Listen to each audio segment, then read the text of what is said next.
Hello, friends and fellow board gamers. Welcome back to another episode of Board Games with Rob. In this video, I am so excited to bring to you my overview and review of a game set in an IP that I am really fond of. And I'm talking about Dungeons and Dragons and specifically Baldur's Gate. Now, I'm going to warn you, I am going to mispronounce that, I bet, a number of times. Now that I've said it, I'll probably catch myself. But I grew up in the 80s with Advanced Dungeons and Dragons, and back then I would make my own adventures based off the rule set. I didn't really follow the lore and the whole IP and fiction universe of the time. It wasn't until the 90s when they came out with Baldur's, there I go, Baldur's. That's what I'm going to be calling it. Baldur's Gate 1 and 2. Then they had what, Icewind Dale 1 and 2 and Neverwinter Nights 1 and 2. I even played Planescape Torment, set in a different realm, but in that same mechanic or that same game style on the PC. And then wow, they came out with what, Baldur's Gate 3 recently, and that was just such a huge hit. So imagine my surprise when I found out that they were coming out, and they being WizKids, was coming out with a board game based on Baldur's Gate. Now, they have an IP for Dungeons and Dragons. They make fantastic miniatures and sets and all sorts of stuff for Dungeons and Dragons. They're hit and miss with board games with me, I'll be honest, but I love Mage Knight, and I know I'm going to butcher this, Sidereal or Sidereal Confluence, the whole bartering and trading game. Great games. So WizKids is like way up there on some of their games, but they can be miss on some. So I was really apprehensive when I heard that they were making a game not only set in an IP that I love and that many of you love, but in Baldur's Gate, right? One of the big cities in the universe, and it has a lot of lore in it. So I was really excited to get the game and get it to the table. Why don't I take you down to the table? I will show you how it plays, and then I'll come back up here and tell you what I think and how I rate the game.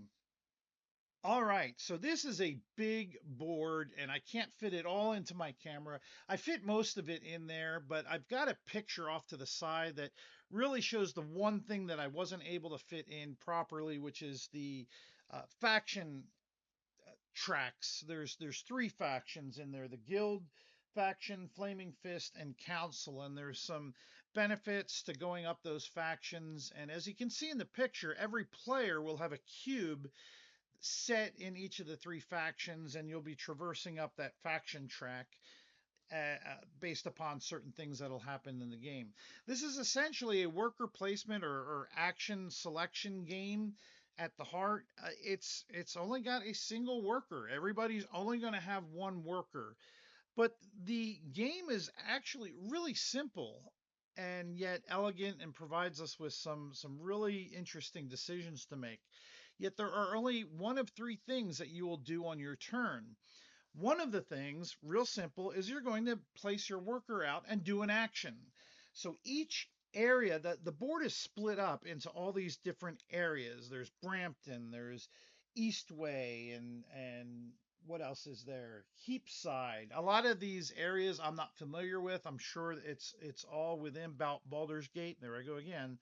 So you've got all these different colored sections, and within each section, you're going to have a action, actually two actions that you can perform by placing your worker in that spot. There's always going to be one action which is free, and then at the second action which will cost you some sort of resource. Now there are three basic resources in the game. There is gold, there are supplies represented by these bags, and then there is favor. And these are was a little hard for me to wrap my eyes around. They're little envelopes with some numbers, either one or three denominations on there. So those are the three resources. And a majority of the way that you're going to be getting those resources is by taking these actions out on the board. So for example, in this one, in this city, I can just simply get two bags, or I could spend a favor to get four bags. In this section down here, I can just go up one of the three factions, or I can spend two favor to purchase a keep.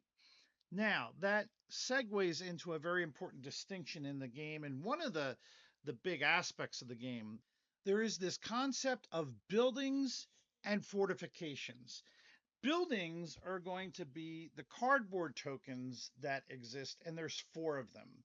Let me show you these. There's these four buildings that you're going to be able to build, and there's this little hole in them, and you'll be placing them out into these plots and then placing your cube in there if you built it. So the building name, they are just the market. Here, I'll show you the market, the manor, a trade hall, and then lastly, an inn. Now, although there's only four different types of cardboard resources, there's a ton of different building cards that are going to represent a type of inn or a type of manor. But each card represents a building and will have one of those four icons in the left. And when you place a building out or take a build action, which I'll get to here in just a little bit, you'll place the card in a little engine builder tableau area in front of you, and you'll just, as I said, you'll place a cardboard token of one of those four buildings out into the area.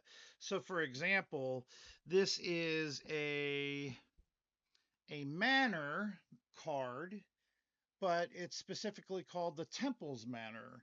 Or you might have a recycling trade hall, or you might have the stonemasons town hall or trade hall. So here's an example of two different trade halls. They both have the same icon. You would just use the same cardboard token for either one of them, but the way you you'd tell the difference of what is which is with the cards. They really don't matter what they are, the names of them, once they're placed out on the board. What you're going to be looking at is these little symbols on here, and I'll get to that in just a little bit. Each of the four buildings will have a symbol on it, and each one, for example, the markets will all have a gold icon on them, and the trade halls, they'll all have a supply on there, and that'll be important here in just a little bit. Now, the other type of building that you can purchase and build, sorry, is a fortification. And the fortifications are the plastic miniatures. And there's three different types. There's a watchtower, there is a keep, and then there's, and you're going to love this, the gate, which are really cool. And each of these plastic miniatures also have a little recession for a cube that you can place in there so that you can tell who owns the various different fortifications. And those, there are going to be three different spots that you can put them. There's going to be these oval locations that you can put those. The watchtowers will have circular ones, and the keeps will have like a little hex symbol that you can build them on. The buildings, the square buildings, they will go out on the board in a plot, and you'll put a cube in there. So going back to the different actions you can take, if you were to spend 2 favor, then you could put a keep out onto the board, which is one of these, and then you would just simply put your cube in there to represent it's yours.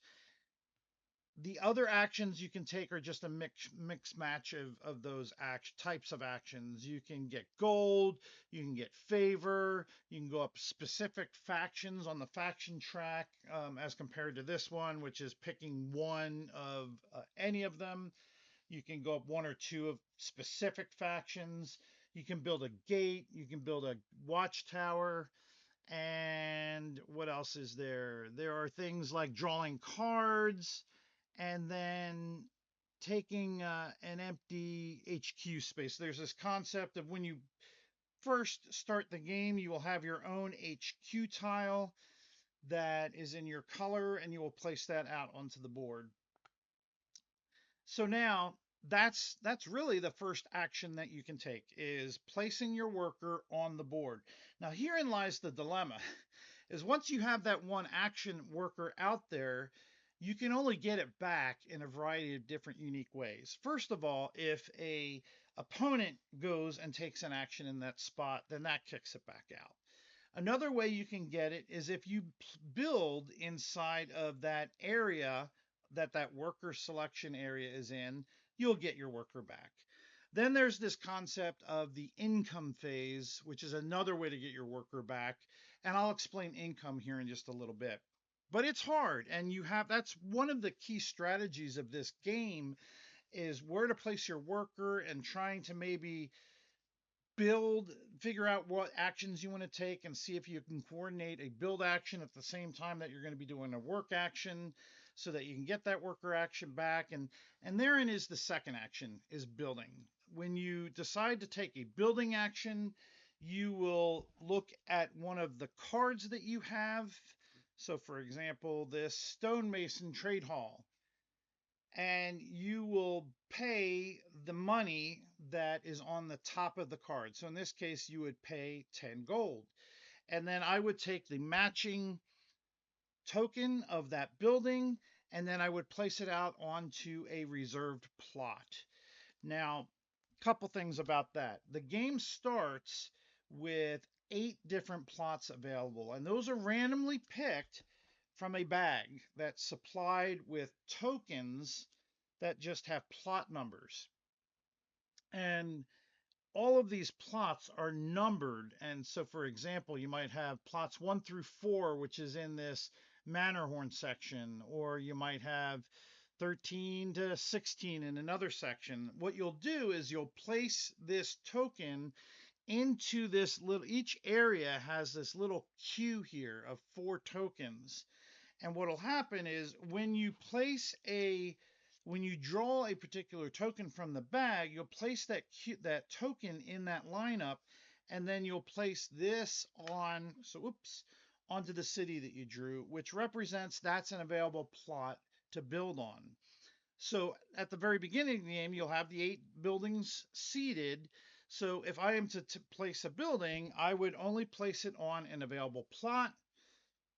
Any of the plots that I have, put my cube into it, then I would draw a random token from the bag, find the number that it is, in this case it's 15, I would put it into that queue, and then replace that token I drew, the token that I took off, the plot token, I would put it on 15. So over the course of and let me back up. When you take a build action, be it a fortification, a plastic miniature, or a building, notice there's all these little connections or streets that are out on the board. Anytime that you place a building, it's going to trigger any of the connected buildings or fortifications that you have, and you'll get bonuses, not only you, but anybody that's built there. So for example, if I was to build this trade hall here, you can see that there's a line connecting it and this market building, and it has a gold. So the yellow player would get a gold. It's also connected to this keep, and the purple player or pink player would get a victory point. And so as the board fills out, you're going to be triggering benefits for not only just perhaps, and sometimes you're not going to trigger anything for yourself. It'll be all your opponents. But that's kind of a cool mechanism of the game, this whole thing of cascading bonuses when you take build actions.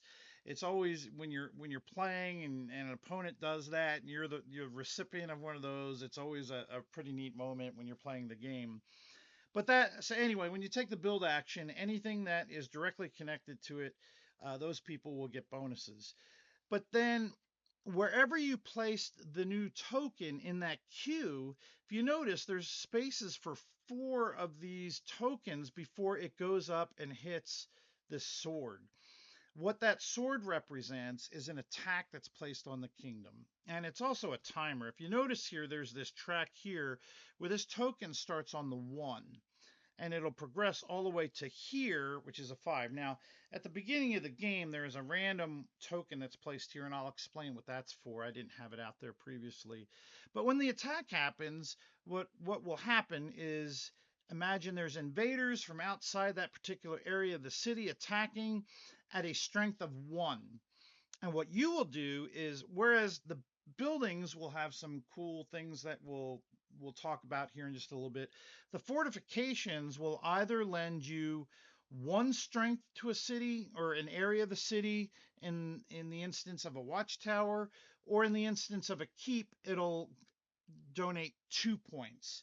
So for example, in this area here, if I had these two, and let's just say that let's say that both yellow owned them, then I would be contributing a total of 3 points to that area. So when the attack happens at level 1, I have 3, it would be defended. So you have to get into that area a value of that 1 in this case or above. So I would have to have at least a watchtower in there, and that would be easily defended. And then this will go to 2.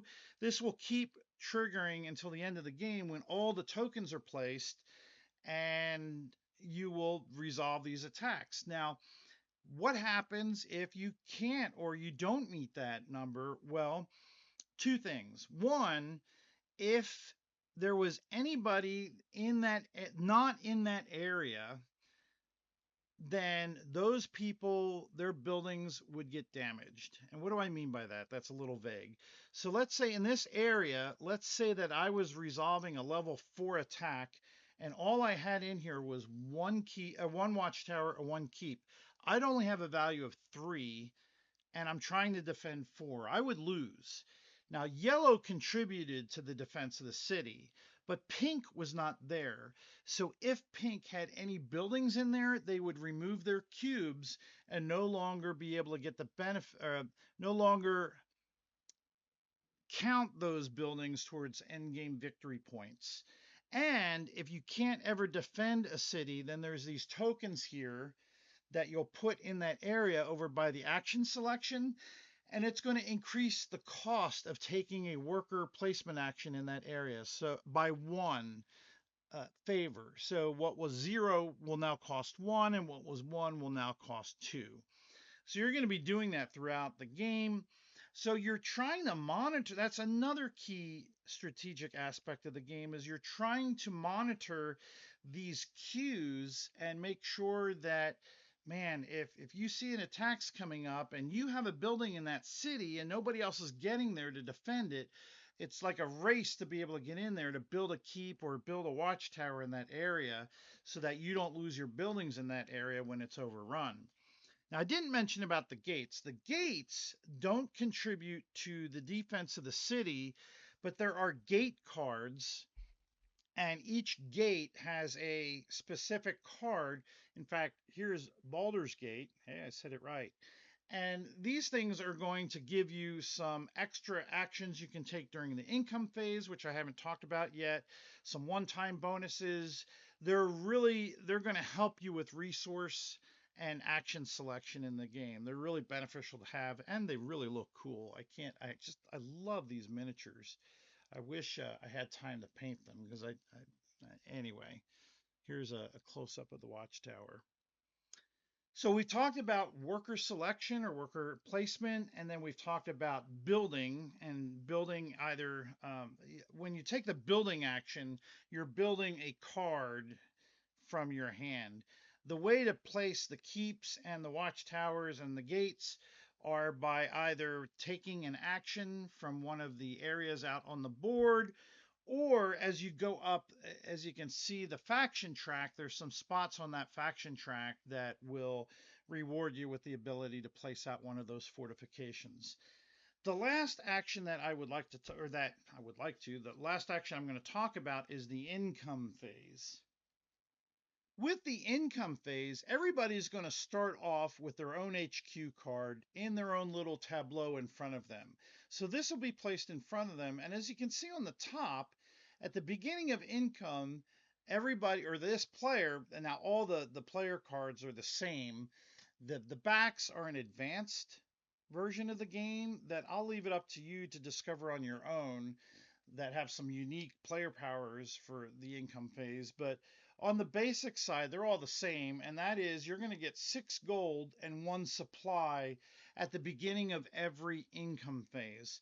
And then on the bottom, you're going to run all your cards in your tableau on the bottom. And what do I mean by that? So this card in and of itself, you could spend 1 bag or supply and either get a card from the display, retrieve your worker, or get 1 favor.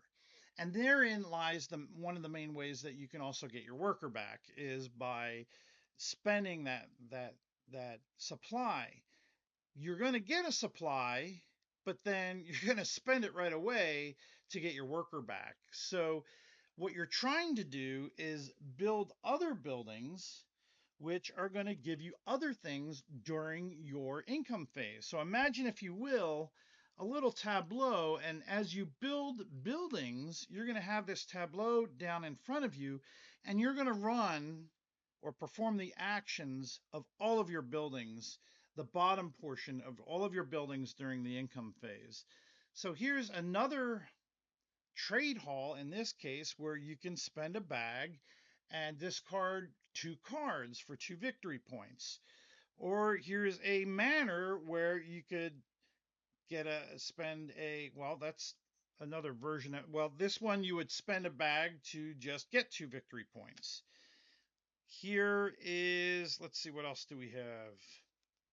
Here is a planning trade hall. You would have to spend 2 supplies and then draw 5 cards from the deck, keep 1, discard the rest. But there's a bunch of different building cards that you can get. Here you can spend a bag or a supply to gain an influence in a faction of your choice. Or there might be buildings where, hey, you just get 2 supply, or you get a single supply in here, or in this particular building, you can get a card from the top of the deck. Now, not only are the cards going to have some things and resources that you can get, but some of them will give you extra powers or have some restrictions. So, for example, this card, if you look at the top, it can only be built in Eastway, but when you take a specific Eastway Expeditions action, you can do it twice.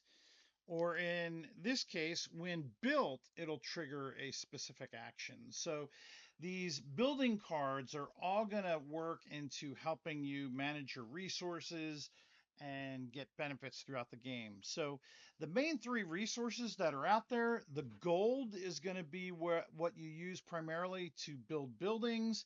The supplies are going to feed a lot of your income phase abilities.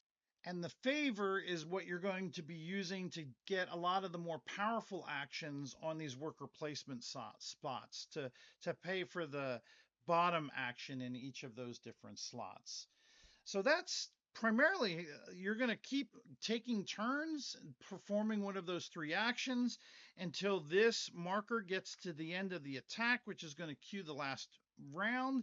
And then you are going to pull this last city marker from the bag, and therein lies the tension. You don't know which necessarily you're going to have a good understanding. It's going to be 1 or 2 different areas that's going to get attacked last, and you're hoping that you got in there, or that there's enough in there to enough fortifications there to defend the city.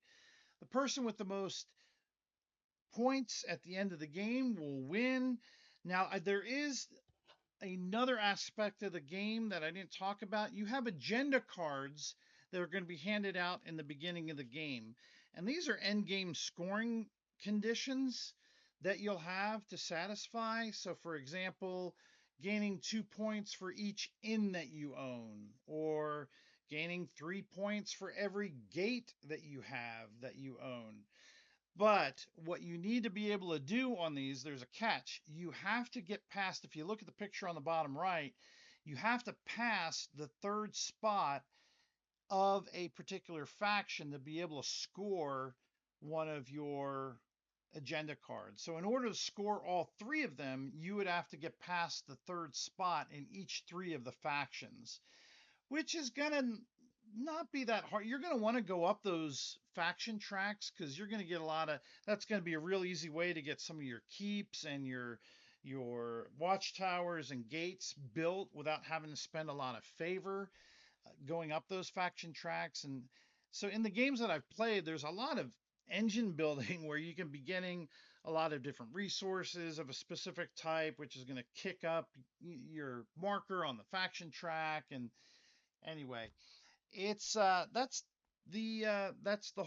how the game plays. So what did I think about the game? Well, first of all, I wanted to point out the game is designed by over here. If we look over here on Board Game Geek, It's Matthew Dunstan, and I looked him up. I was not familiar with him. I'm sure many people are. Two games that I really, I mean, Elysium is an older game. Pioneer Days I've heard of, I haven't played. But Guild of Merchant Explorers is a great game. I've played that a number of times. Fantastic game. And then Monumental is a huge. I like the dual version of that game more than I do the blinged out board game. And I have a review of the dual game on my channel. But yeah, I was really surprised that he was behind some of those other games. Builders of Baldur's Gate. What did I think about it? I like Builders of Baldur's Gate. In fact, I would say it's on the favorite side of my games from WizKids. I think that in times past, I've struggled with the production quality of some of their games. Like I said, they do a really, really good job with their minis that they do for Dungeons and Dragons and for a lot of the products they have. It's hit and miss on the board game side, but I really liked these components. Now, yeah, there's nothing, I mean, there's cubes, there's nothing big great about the cubes, but I do like these little tokens are really nice. The plot tokens, the I really like the fortifications, the plastic minis that you've got. My green screen is throwing through, but the gates and the watchtowers and what have you. They did a really good job with that. I love the artwork. Now the board does seem a little busy out there, but I don't know. It doesn't hurt my eyes. It all makes sense. I can find all the different worker action spots on the board real easily. So I think they did a really good job with the artwork. It's very Dungeons and Dragons reminiscent. It just shouts D&D to me. The gameplay, I think there's a lot to the game here. It's simple. I can teach this game very quickly, and it will play fairly quick. Let's see, they say it's going to take 90 minutes. That's about spot on. I've seen games at higher play counts go a little longer, but mainly because of the teach and trying to get some sort of a strategy built and understanding the ramifications of putting a worker there and maybe not being able to get it back right away, and then either having to take an income phase. A lot of times when you first start this game, you're going to be wanting to place your worker out someplace and then jump right into an income phase to try and get that back. And or maybe you'll leave it out there hoping that somebody else will take that action. But it's very tight in resource. There's a lot of resource management going on in this game, and you got to be careful with that. You want to try as many times as you can to plan out being able to take that build action inside of an area where you're taking a worker placement action so that you can get that worker back very easily and efficiently. I like the tension that builds when you're pulling chips from that bag and wondering where it's going to go and is it going to trigger an attack. My very first game I played was with a dear friend of mine, David, and we literally it wasn't we had maybe one, maybe two attacks, but everything was just building so that we had like three of the four out, and then literally at the end of the game it was a boom boom boom boom boom, all these districts were getting attacked all like back to back and triggering all these different things. So that was kind of cool. But being able to, hold off and putting a keep or a watchtower in an area because you don't think it's going to get attacked, and all of a sudden these chips start hitting there, and now I got to race to try and get something in there so that my building doesn't get destroyed. Because I didn't talk about end game scoring. One of the things that you're going to get scored on is buildings that survived in an area and the biggest chain of them as well. So it's key that they don't get destroyed by an attack. But that whole tension of drawing a chip from the bag and hoping that you won't get attacked and your building destroyed is really cool. Another thing I really like about this game is watching somebody taking a build action and wondering where they're going to place it, and then placing it in an area where you've got some buildings next to it, and it triggers you getting those resources. That's a cool moment and really exciting. But I really like this game.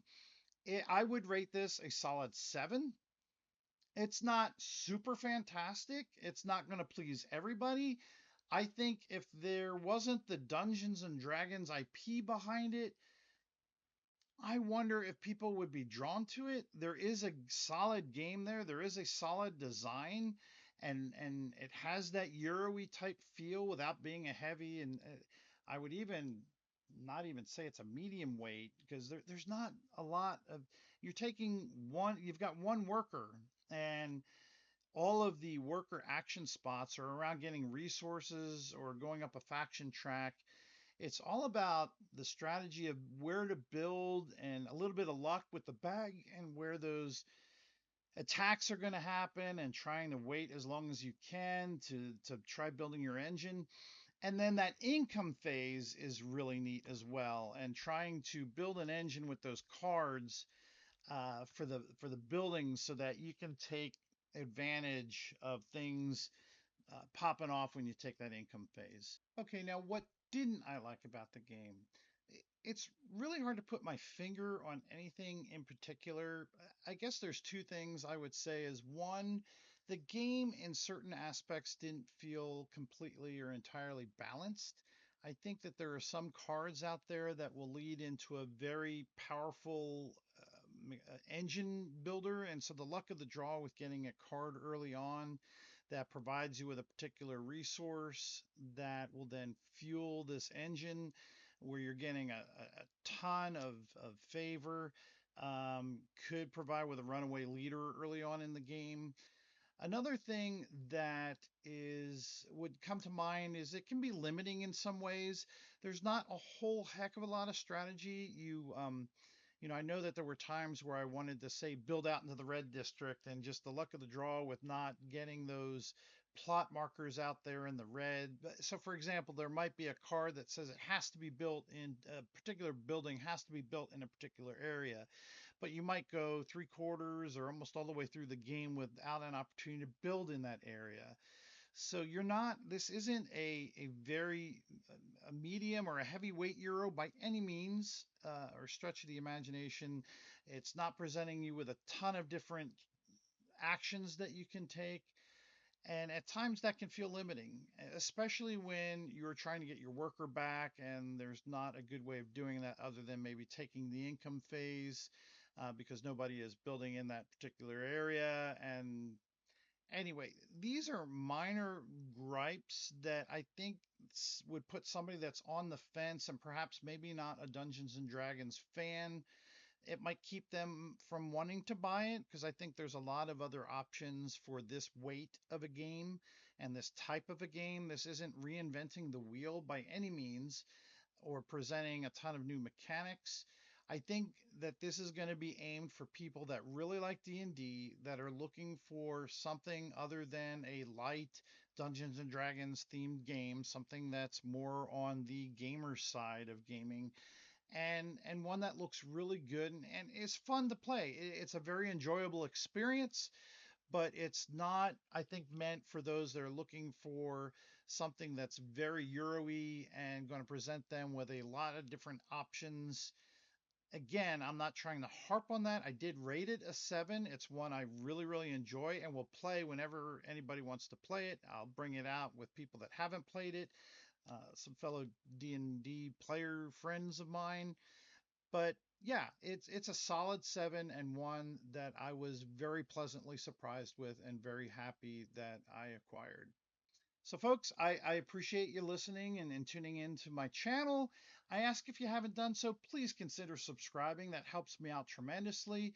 But more importantly, throw some comments down below. Let me know if you've played it, or if after watching this video, maybe you're inclined to want to try it, or maybe it's not your cup of tea, or was there something about it when you played it maybe you didn't care for?